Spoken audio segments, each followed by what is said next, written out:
Welcome back to another episode of The Road Chose Me.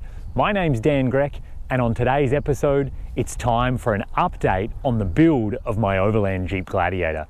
So I'm getting this thing ready to drive all the way around Australia to all the remote corners, and the build's going really well, but there's a lot of different pieces of this puzzle. So I'll give you an update on the things I've completed so far and all of the major pieces that are coming next. So if you'd like to learn more about where the build is headed, stick around. I'll get into all the details right now.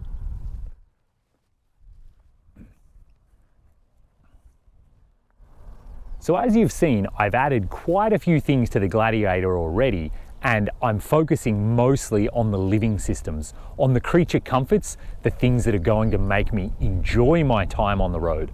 I know this thing is already extraordinarily capable off-road, so the focus of this build is not 40-inch tires and Dana 60 axles. That's not what this is about. This is about long-term travel, overlanding to really, really remote destinations. So on that, you've seen me, I've added the Rhino Rack roof rack, which I'm really happy about. The platform's ready to go to mount. I just need to actually put it on there, and I haven't done that because otherwise it won't fit inside Dad's garage easily enough. Also, another major thing I added was the AEV snorkel. And you can see the dust pre-filter has actually arrived now. So I put that on top of the snorkel. That took all of about 3 minutes to put on. And obviously AEV make extremely high quality stuff. So I'm really happy with how it looks. And a little added bonus too, when you drive with the driver's window down, because this is on the driver's side here in Australia, you actually get quite a bit of induction noise. You can hear it from the snorkel. It has kind of like a really mean growl to it whenever you put your foot down even a little bit. So kind of a little bonus that you probably wouldn't get when you're sitting on the other side of the vehicle. At the front here, as you know, I added the worn Xeon winch. That is a Xeon 10S with the synthetic rope. And the 10 is obviously sufficient for the weight of the Gladiator. And the synthetic winch line is the way to go. I feel like it's been the way to go now for about 10 years. And cable, it frays, it's dangerous, it's heavy. And the synthetic rope I had for 3 years around Africa, didn't have any problems with it in Africa. And it's been on my other Jeep ever since, another 2 years since then. So I'm really confident that this will be up to the task and I don't need to worry about durability of the synthetic winch line. At the front here as well, I've obviously added the Light Force driving lights, which have been phenomenal. I did just drive to Melbourne and back, a few hundred miles, and the Jeep actually has about 1,300 miles on it now. I've been to Melbourne and back a few times now, picking up bits and pieces. And those driving lights, they make an enormous difference. Out on the country roads here in Australia, it is very dark. There are no street lights, and they're just 2-lane highways. They're not like interstates in the US. So having quality lights when you're driving through dusk and then into the night. And actually the other night too, a kangaroo did jump out in front of me and he slid around on the road 3 or 4 times, fell over. And so, kangaroos, it is a real thing. I do have to be careful. I would prefer not to hit one if I can help it. And then on the interior as well, I've done quite a few things and there are quite a few things yet to come. And I haven't actually bolted in the cabinet in the back yet. Something I'm working on right now is the electrical system for the cabinet. So I'll be installing a whole bunch of chargers in the cabinet, and I've decided to put a light in there as well. And so that'll be an upcoming video where I show you how all of that's coming together. And really the major things to come on the build. There are quite a few pieces of this puzzle. I'm actually waiting on them to arrive from the US or from elsewhere in Australia. We're back in COVID lockdown here. I'm in Victoria. We've just gone into a snap 1 week lockdown. I can't drive more than 5 kilometers from my own house. All the shops are shut other than supermarkets. So COVID is being really tricky here in Australia right now. The state of New South Wales is having a big outbreak and they're really severely locked down. Is it going to impact my trip when I get on the road? Yes, it definitely will, and it's just going to be a matter of working around it as best as I can. And I'll go to the states that are open when they are open, explore to my heart's content, and then I'll just have to work hard on crossing the next border into the next state. And who would have guessed it, but it looks like crossing borders in Australia might actually turn out to be harder than crossing borders in Africa. But we'll see how that plays out. these long-term trips, they're always like this. There are unexpected challenges. There are, you know, things that turn out to be easier than you thought and things that turn out to be harder than you thought. And that's all part of the challenge of setting out to do something like drive 40,000 miles around a continent or drive, you know, through multiple countries. And that's part of it. I decided to take these adventures because I want to have adventure. I'm diving into the unknown, so to speak. And so when unknown things crop up, I have to take that and say, well, yeah, that's why I decided to leave home and go and have adventures. If I wanted everything to be easy and not a challenge, I'd just stay at home. So I have to remember, I have to stay in that mindset. But in terms of things that are coming next on the Jeep, my wheels have arrived. I ordered 5 new wheels and I've actually had them powder coated just last week. And I believe the tyre shop here in town has my tyres ready to install. So I'll give them a call first thing tomorrow morning, and new wheels and tyres are going on very soon. I'm really excited about the choice that I've made and I think they're going to look fantastic. On the suspension, I'm actually struggling a little bit. I don't exactly know what to do. I thought I had a solution worked out and I was just waiting on my final weight and then I was going to order it. But it turns out there really aren't many options for the right-hand drive JL Wrangler or the Gladiator yet. All the major companies, they don't really make a comprehensive kit. There's a few different options for a spacer lift. There's a few different options if I wanted bits and pieces from different companies. But my goal would be a one-stop shop, you know, all-inclusive, comprehensive suspension setup that is designed to carry a lot of weight. I don't need a 4-inch lift. I'm not looking for a long arm kit. I just want really good weight carrying capacity is my focus. So I'm still doing a lot of research and trying to see what my options are. And if you know of a kit that is comprehensive and is designed for right-hand drive vehicles, please do let me know down in the comments. I have a lead on an idea that I'm working on and we'll see how that develops. But suspension possibly is going to be one of the last pieces of this puzzle. And before that as well, something that hopefully is going to be arriving very soon is the new auxiliary gas tank or petrol tank for the Gladiator. There's a few different options here in Australia and they pretty much all mount here on this side. The factory tank is on the other side. What is it, about 75 litres, about 20 gallons, is over there on, well, the driver's side on my Jeep.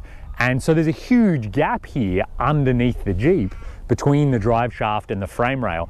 It's actually where I mounted the water tank on my Africa Jeep, and I've decided to mount a petrol tank on this Jeep, and that'll add an additional 70 litres. And the tank that I've chosen, it has some really great features that I'm excited about. You can choose to fill either tank. It's totally up to you. When you transfer fuel from one to the other, you can choose how much you transfer. It has a bash plate, so it's going to be really durable. It has a ton of features.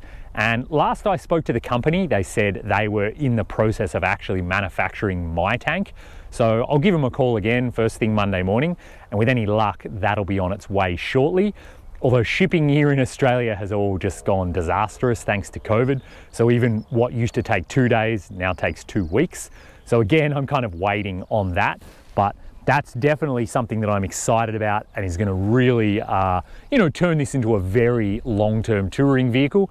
That'll give me a range of about 1,200 or 1,300 kilometers. So that's well over 600 miles. That's just with the 2 tanks that'll be underneath the frame. And I might carry a couple of jerry cans for some of the really remote stuff I'm planning. I haven't actually locked that in yet.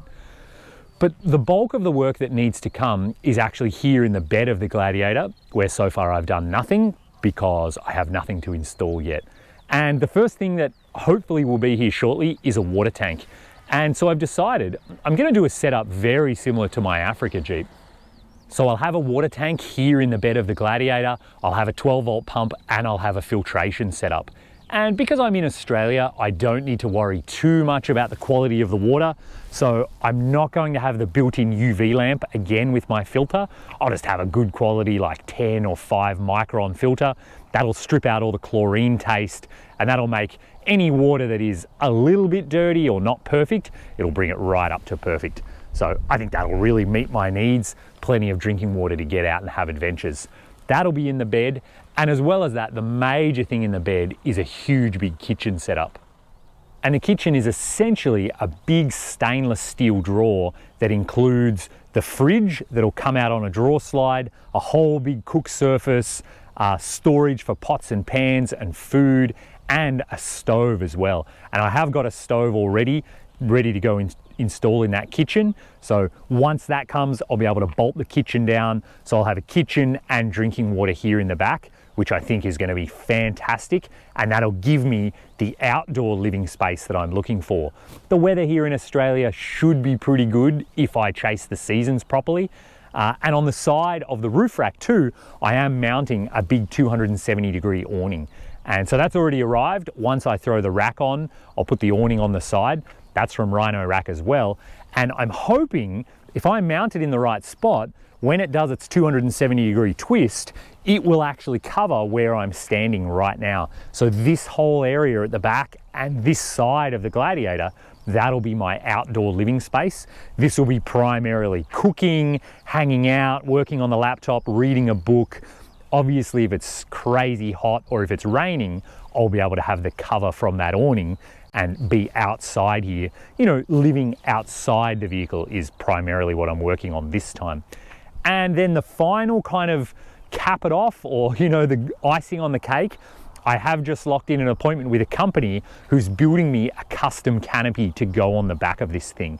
And it has a whole bunch of features and a whole bunch of kind of ideas I think hasn't really been done before, and it's very much in the Australian way of long-term travel. So the main goal is it has to be lightweight. I'm not interested in adding hundreds of pounds of cap or canopy. No. This thing's gonna be 50 pounds tops, so I'm not chewing up my payload. And primarily what it does, it keeps off the rain, it keeps off the dust. Those are the primary considerations for the things that will be in the bed of the Gladiator. And will it be 100% dust proof? No, I don't think that's a reality.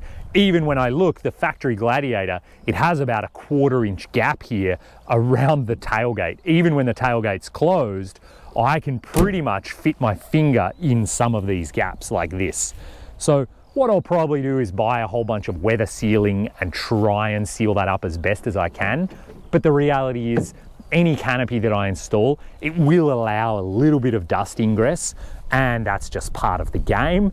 I want to go remote dusty places, I'll have to deal with dust. I dealt with it in Africa and it was worth it. I'll deal with it in Australia. And then there's a couple of small things to go after that. I'm working on right now a charging block that I'm going to install right here at the back of the Gladiator. So this will have a couple of USB outlets, it'll have a switch for the water pump, it'll have a switch for some lights that'll be here inside the canopy, and maybe an outlet for my laptop, and just a few things like that. So I'll actually have power right here at the back of the Gladiator, which I think will be really, really handy. And other than that, that kind of gets me close to finishing the build or to being ready to hit the road. And something else I've decided too, this trip isn't like Africa. I'm not shipping my vehicle to a faraway continent and then kind of being removed from hardware stores or, you know, supplies or anything like that. And because of COVID and because of shipping delays and all of that, I've put a hard deadline on myself, and I've said a month from now, I'm going to hit the road and I'm going to start having adventures. I don't even know if the build will be complete. Will the kitchen be here by then? I hope it will. I don't know if it will. I'm going to hit the road anyway, because my goal is to have adventures.